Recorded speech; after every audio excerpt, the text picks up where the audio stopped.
Hi Scorpio, welcome to November. This is Teresa from Tarot by T. And this month we have a lunar eclipse in Taurus, full moon in Taurus, on November 8th, and that's in your 7th house of partnerships. Venus moves into Sag on the 17th, Mercury moves into Sag on the 18th, and then on the 23rd the Sun moves into Sagittarius, Jupiter goes direct, and we have a new moon in Sag, all on the same day. And that will be in your 2nd house of finance, money, and your 2nd house of values. Anyway, let's see what the cards say for Scorpio. What does Scorpio need to know about love and relationships for the month of November 2022? What does Scorpio need to know about love and relationships for the month of November 2022?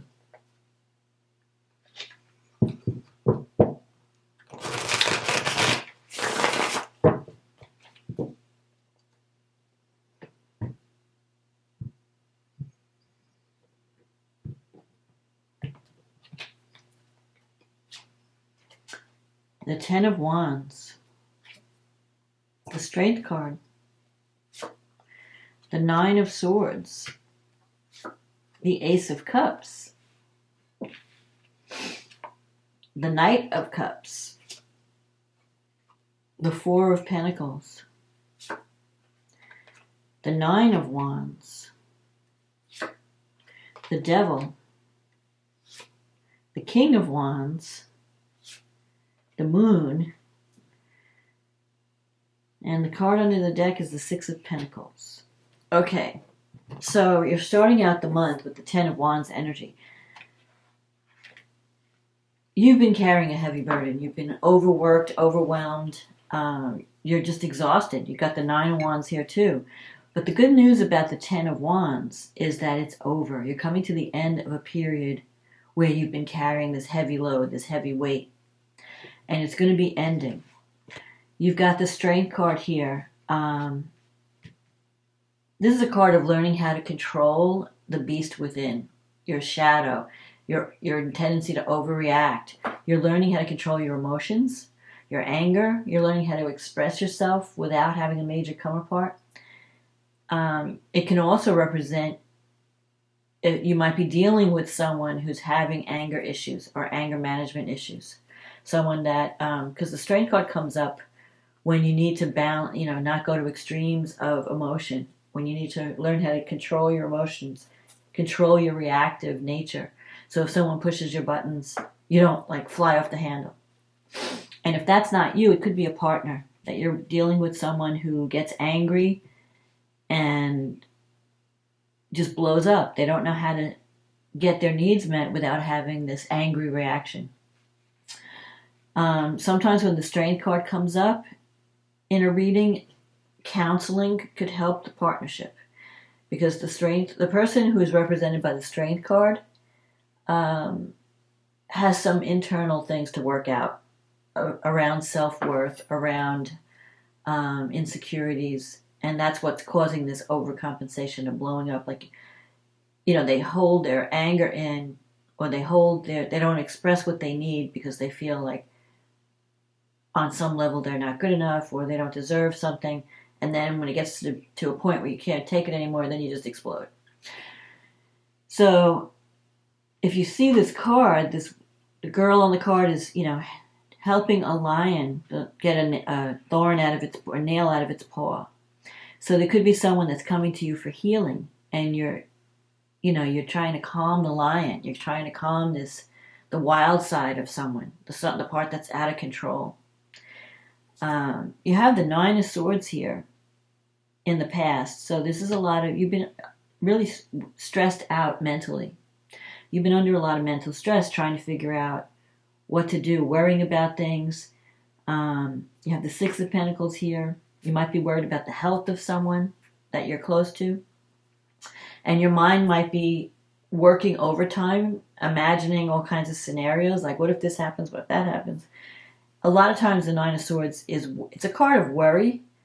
Sometimes it can be a card of guilt. So one of you might be feeling guilty about your behavior. So if you're the one overreacting, maybe you like overreact, get angry, and then you feel guilty about it. Or it could be someone else who is feeling guilty about their behavior. The Six of Pentacles is also here, so that means there's some kind of an imbalance in a relationship. It's possible that one person is doing all the work, trying to make things work, putting in a lot of energy and effort, and I feel like it could be you. And you're feeling like, you're feeling like giving up because you have the Nine of Wands here in your negative thinking sector, and that's a card of being battle weary. Like if you've been fighting a lot and you're struggling with a problem in a partnership, you're thinking, I don't know if I can take any more of this. Maybe I need to just give up. The Nine of Wands is saying don't give up.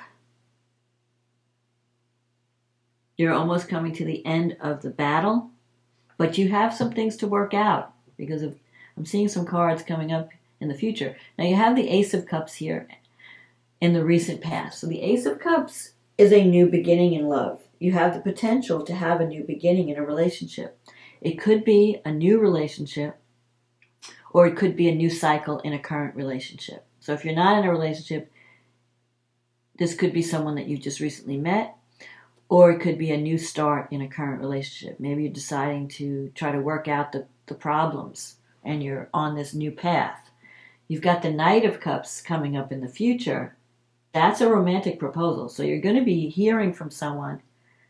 The Knight, it could be even a new, for some of you it could be a new relationship because I'm seeing the King of Wands here, which is someone you're already dealing with. So you could be dealing with a fire sign. And then you have this Knight energy coming in. It's a potential new relationship, and you have to decide, do you want to accept this new proposal or not? The Four of Pentacles is here in the near future, so this is a card about holding on. It sometimes could be control. You could be dealing with someone that's a little too controlling, or you could be holding on to something, not willing to let go just yet. Either way, or you could be focused on financial security, like I want to hold on to what I have. I know what I have. I don't know what the future holds. If I let go of this, will I get something else? So you're kind of on the fence about what to do. The Four of Pentacles is saying, though, especially because the Ace of Cups is here, you need to go with the flow. Don't try to control the outcome. You might be overthinking the whole situation, thinking, well, okay, this is how it's going to go. This is how it should go. And if you're not seeing exactly what you expect to see, you're thinking, well, it's not going the way I want it. Maybe I need to walk away. The Ace of Cups is saying you have the potential for a new beginning, but don't force it and don't try to control it. Let it just go with the flow. And the Nine of Wands is saying don't give up. You're almost reaching. You're going to reach your goal. You just have to keep trying. There may be, one step forward, two steps back. So you may feel like, okay, we reached some type of an agreement, and I thought we had everything worked out, and then all of a sudden it happens again. So I feel like there's going to be some of that while you're in this process, because the Nine of Wands says be prepared. You have one more round to go before you reach the 10. Or maybe you're worried that it's never going to end. You're going to constantly be on guard for the next time.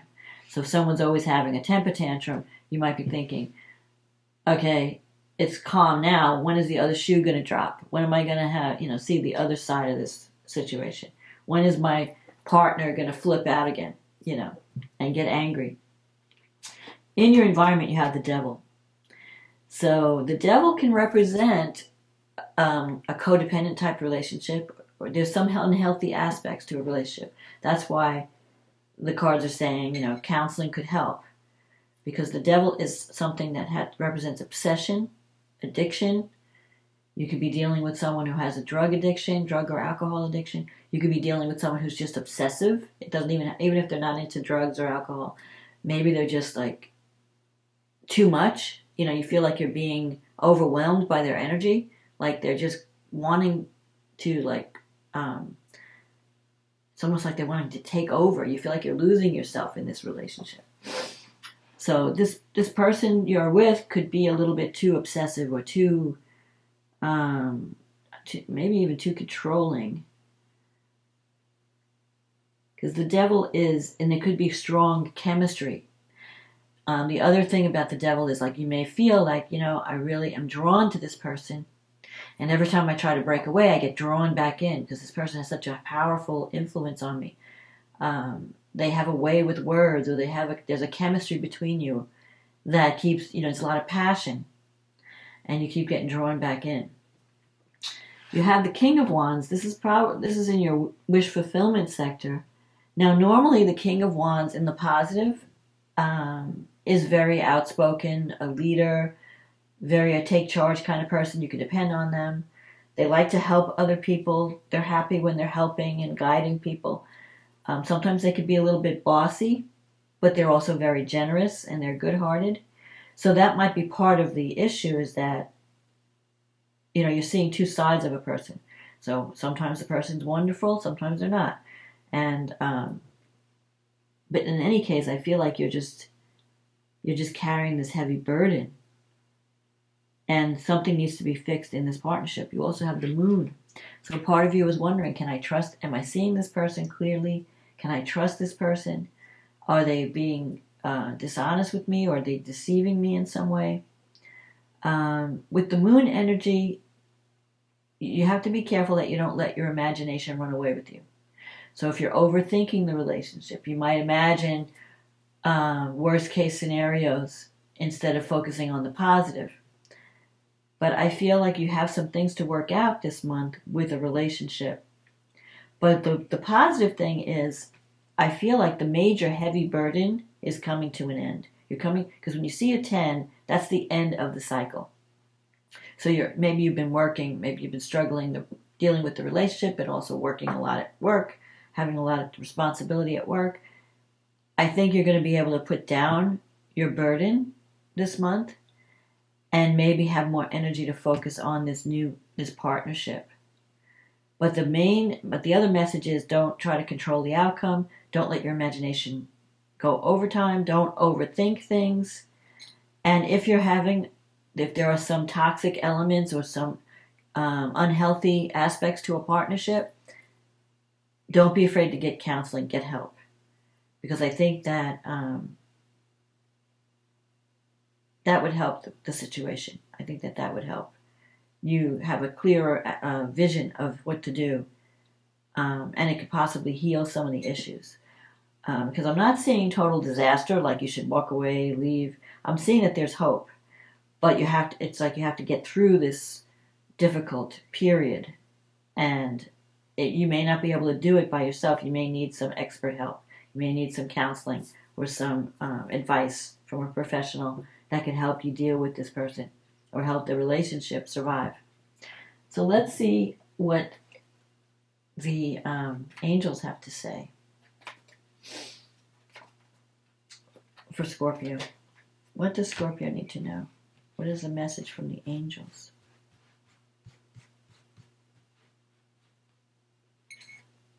Creativity.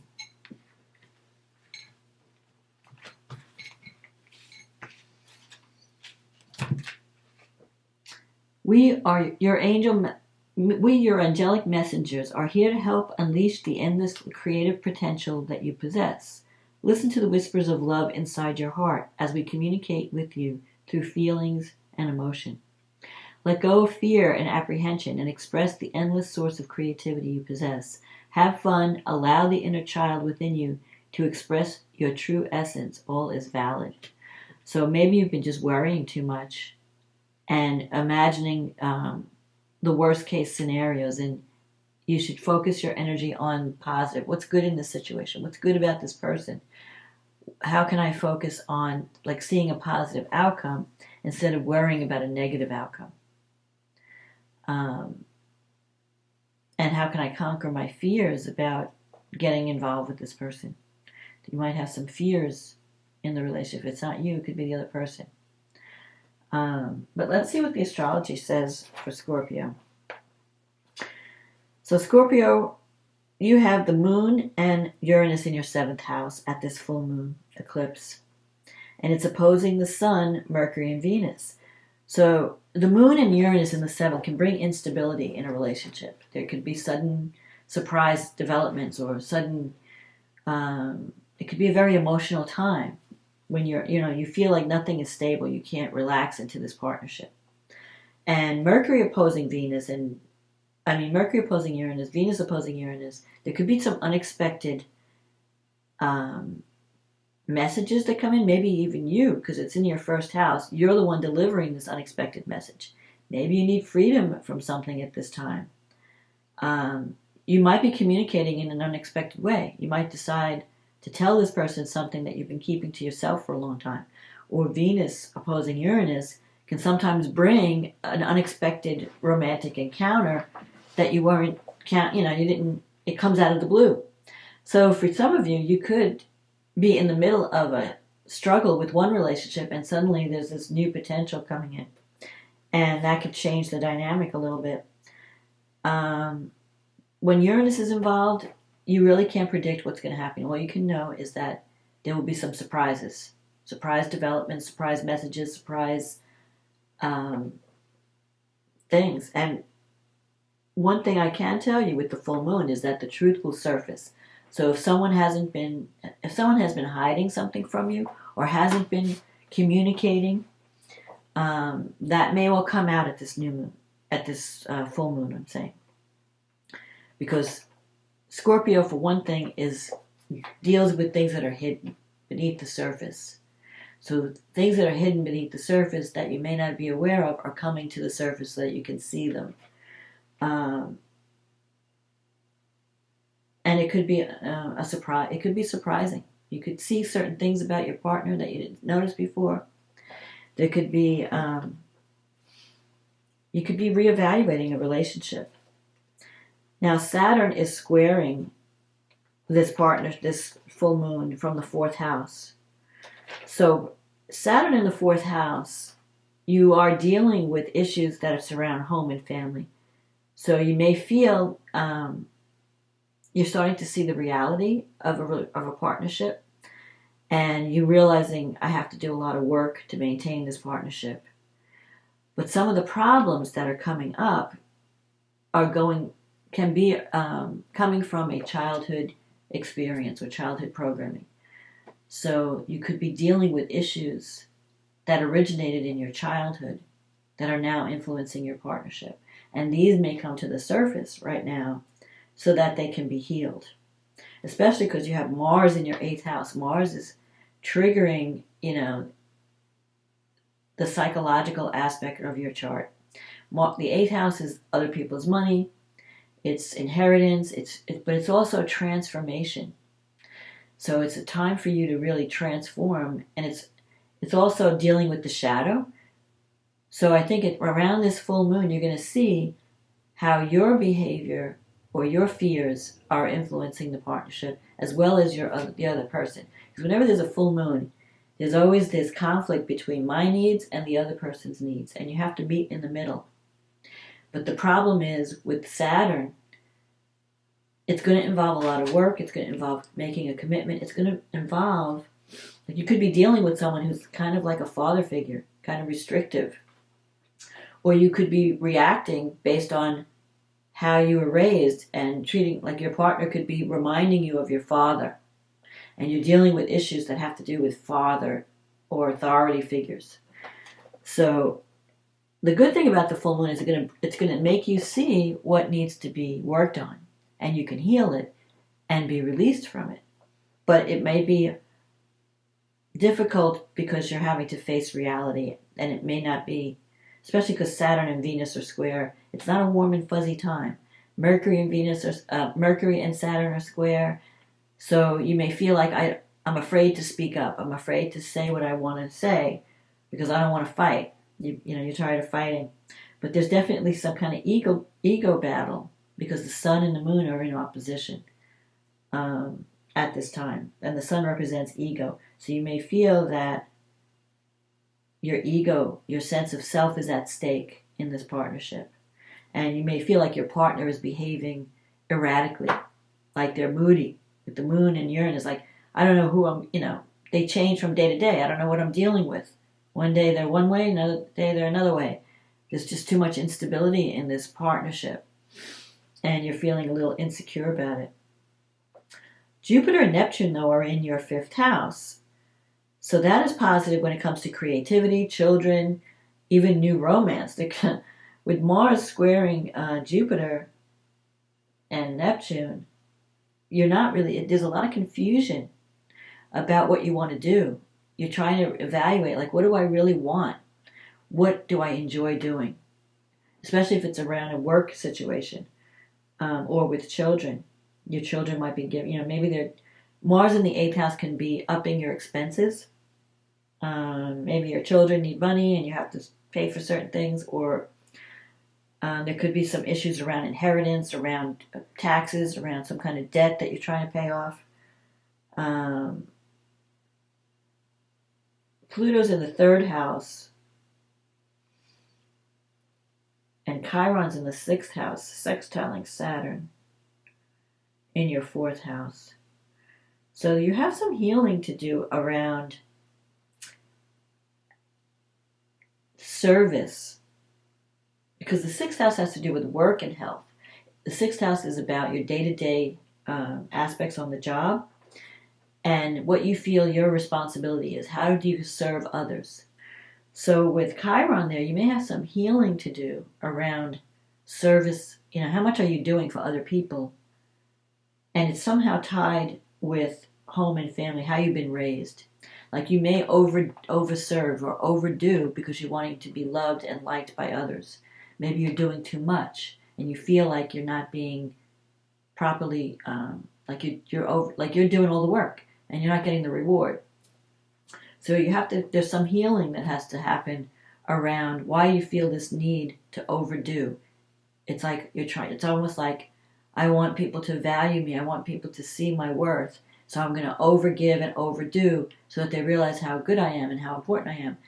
But sometimes if you overdo it, you may attract people that take advantage of your kindness. And they just make you do everything. And they don't step up to the plate and take on. They're not doing their responsibility. They're not handling their end of the bargain. So you want to look at that. But because, so I feel like if you take action to explore those issues from around childhood, look at your family, look at how you were raised. That's the key of, like you're operating on unconscious programming or childhood programming. And you need to look at that and maybe stop giving too much. Maybe stop expecting, you might be attracting partners that are expecting you to do everything, to be like the slave. So that's something that you need to look at. But Mars trine Saturn, it's giving you the courage to face those fears, to face those things that you haven't wanted to look at in the past, and to overcome them. When the 8th house is the house where you can make major changes in how you act in the world, the things that you do in the world. So you could fight to release yourself from any baggage that you've been programmed with from childhood, and you could have some real healing happen at this time. The other positive thing is this Neptune, Jupiter in the 5th house. If you're not dating anyone and you're looking for romance, there's a strong possibility that you could attract a romantic partner who could be really good for you. The only thing is, with Jupiter, you may be blowing things out of proportion. Just don't take on more than you can handle. You want to leave time for work and play, but don't get too involved in things where you're overworking yourself. Then we have this new moon in Sagittarius. Now this is a great new moon. So after the difficulty of the eclipse, where we start to see, it could be a harsh truth kind of eclipse where you're seeing the truth about things. Saturn brings truth and reality. It's like the cold hard truth. Okay, I thought this was this way, and now I'm seeing that it's not really like that. It's like this.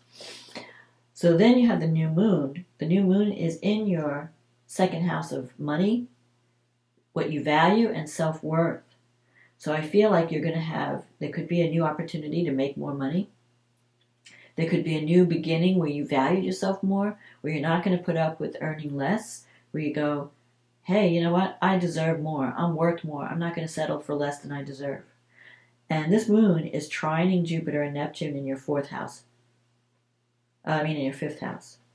So it could be that a new creative project comes in and you're really excited about it, or a new relationship, like a romantic encounter comes in. It could also be a new beginning with children. Because whatever it is, I feel like this new beginning is going to be something that you're going to enjoy. So it could be a new career opportunity that brings in more money. It could be a new relationship that makes you feel more valued.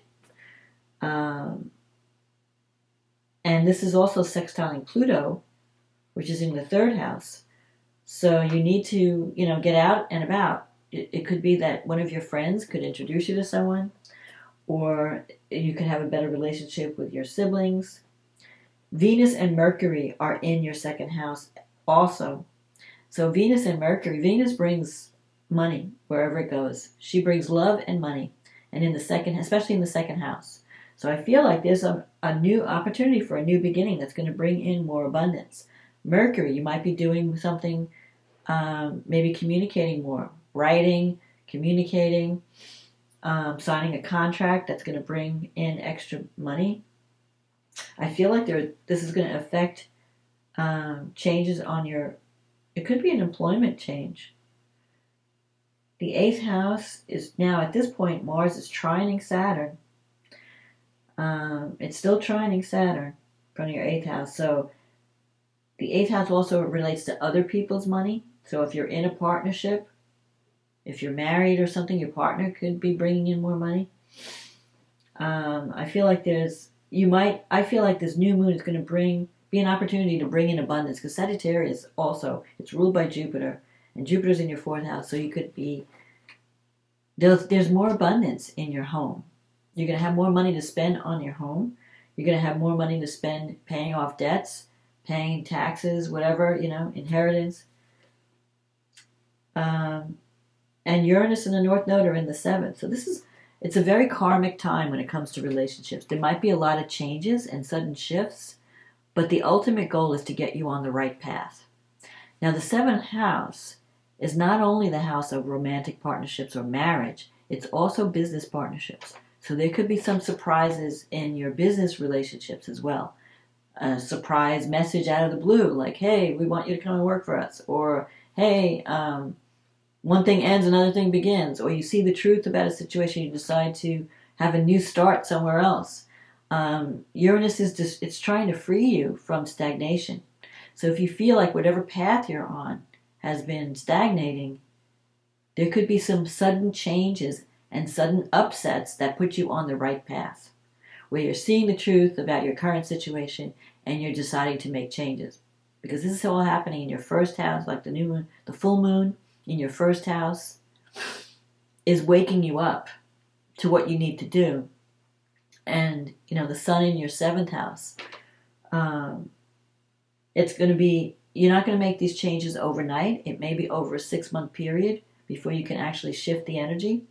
But I feel like one thing may end and a new thing may begin. And if the new thing that begins, it could, because the new moon is in Sag and it's in your 2nd house, it could bring in more financial security, more wealth, more abundance.